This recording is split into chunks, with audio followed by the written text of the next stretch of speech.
In the early 1950s, an aging restaurant owner got some really bad news. The highway was moving. For years, travelers had stopped at his little roadside restaurant where he'd built a reputation of serving some pretty good food. Then the new interstate came through, but it didn't come through anywhere near him. Traffic disappeared. Businesses dried up. Eventually, he sold the restaurant, paid his bills, and found himself in his 60s with very little money and no particularly promising plan B.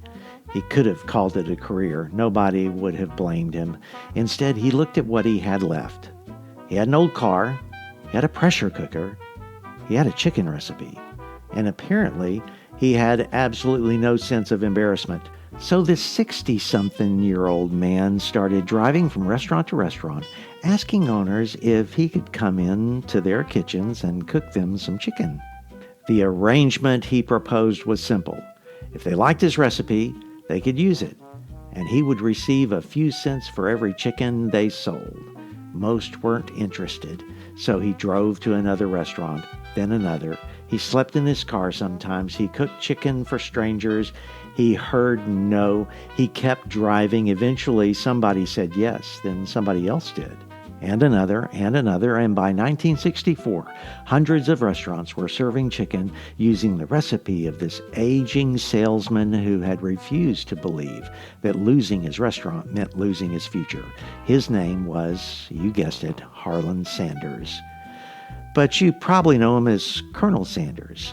And those 11 herbs and spices eventually became Kentucky Fried Chicken, which means that one of the most recognizable faces in American business began his greatest chapter at an age when he had every reasonable excuse to quit.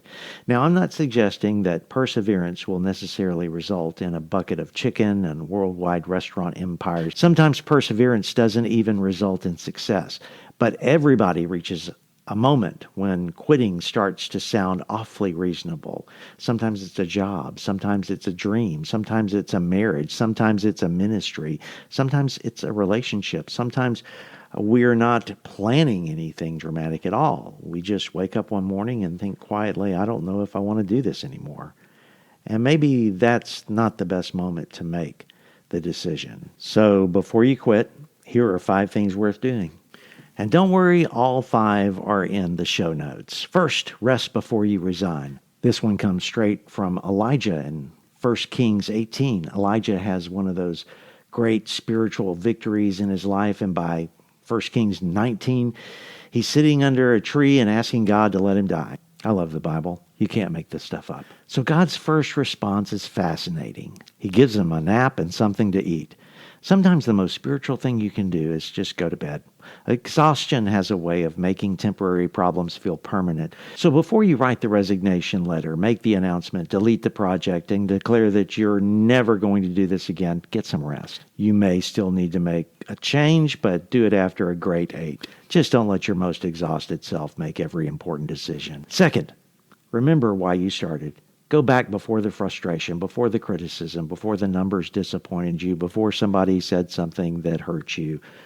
Why did you begin? Paul told Timothy to rekindle the gift of God that was within him. That's a beautiful image. Sometimes the fire isn't gone. It's just gotten low. There are moments when we don't need a new calling. We just need to remember the old one. Number 3. Tell somebody the truth. Not on Facebook, not everybody in the break room, not the person you know will immediately say, you're absolutely right, quit. Find somebody wise. Then tell them the unedited version. I'm tired. I'm discouraged. I'm angry. I'm not sure if I can keep doing this. Ecclesiastes says that when one person falls, another can help pick him up. But somebody has to know you're down. One of discouragement's favorite tricks is convincing us to isolate ourselves precisely when we need somebody else. Fourth, ask a different question. When things get difficult, our question usually is, how do I get out of this? Try another one. God, what are you doing through this? That's a much more dangerous prayer because sometimes God changes the situation and sometimes God says, I'm working on you. James tells us that the testing of our faith produces endurance. Nobody particularly enjoys endurance while it's being produced. It's like exercise. Everyone likes having exercised. Exercising is the inconvenient part of that. There may be something God is building in you that can only be constructed here. And finally, just do the next thing. This may be the most important one. Stop trying to survive the next 5 years, will you? You don't have grace for the next 5 years today. You have grace for today. So what's the next faithful thing? Make the phone call, finish the assignment, prepare the Sunday sermon, apologize, show up, pray, take the walk, have the conversation. Then tomorrow, ask the question again. Jesus said, don't worry about tomorrow because tomorrow will worry about itself. Sometimes perseverance doesn't look heroic. Sometimes it looks like smashing the alarm on a Tuesday morning and putting on your shoes. And here's one final word. Sometimes you should quit. There are jobs you should leave. There are projects that have run their course. There are seasons God closes. There are directions that need to change. Faithfulness does not mean stubbornly staying somewhere God is telling you to leave. So the message isn't never quit. It's this. Don't quit simply because today is hard. Rest. Remember. Talk to somebody. Ask what God is doing. And then take one more faithful step. Maybe after all that, God will tell you it's time to move on. And if He does, you can walk away with peace.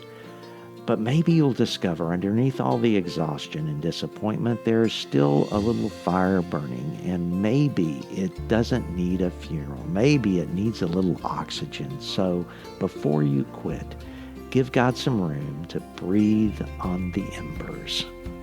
And that's today's Scattered Moments. Hope you'll join me tomorrow. Until then, take heart, notice the scattered moments, and share the grace.